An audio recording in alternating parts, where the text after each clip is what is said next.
It's so important to get tested because it can change your outlook enormously if a rare mutation is found. So, the treatments these days, there's new molecules being identified, on a regular basis now. So there's real hope. I couldn't agree more. And having a diagnosis of lung cancer nowadays, there's a lot of hope, a lot of optimism, and there are many treatment opportunities available.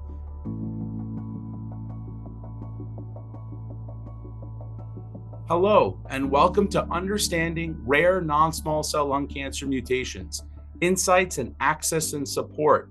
My name is Dr. Joshua Sabari. I'm a thoracic medical oncologist at NYU Langone Health. I'm Debra Montague, and I'm the president of Lung Cancer Europe and also the founder and chair of ALK Positive UK and a lung cancer patient. I've got ALK positive lung cancer.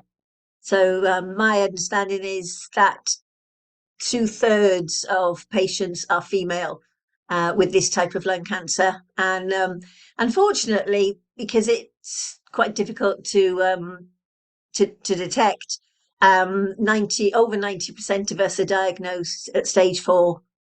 Some of these rare mutations and alterations, such as ALK fusion, as you mentioned, are uncommon, making up 3 to 5% of all non-small cell lung cancer. Tell me about your journey and how was your ALK fusion identified? Well, my journey started off with just a simple cough. I had an X-ray and a blood test that came back normal. And it was only when I had a CT scan was it identified. So I had to wait another 3 weeks to understand what type of lung cancer I had. Eventually, I had a phone call and was told that I was ALK positive. So I still didn't know what it was. So I spent the evening Googling.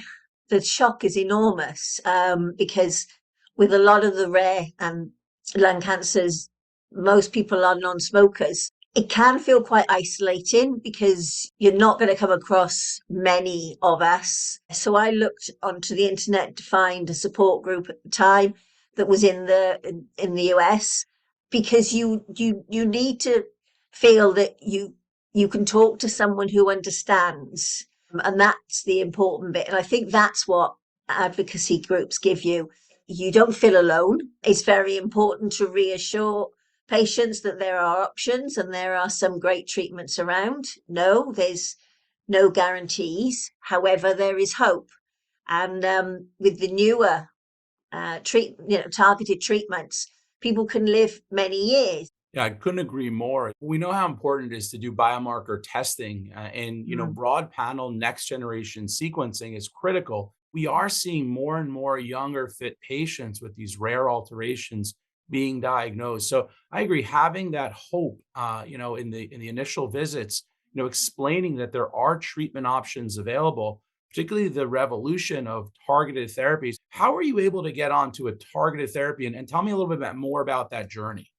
I was very lucky. I saw an oncologist who had a slight understanding, wasn't an expert, and she said, "But I will, I'll find out everything I can for you." So I was put on a targeted therapy from the beginning, and I've been on one of 3 over the last 8.5 years. So when I was first diagnosed, it was the only one available, and now there've been 3 that have come to market since. So the field is changing all the time. Deborah, it is remarkable how many targeted therapy options are available for people diagnosed with lung cancer.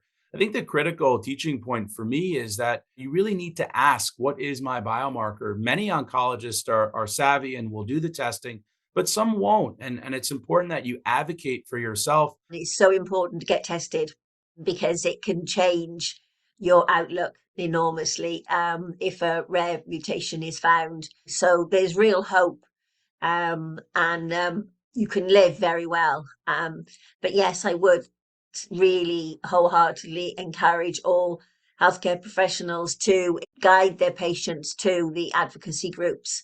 I couldn't agree more. And having a diagnosis of lung cancer nowadays, there's a lot of hope, a lot of optimism, and there are many treatment opportunities available.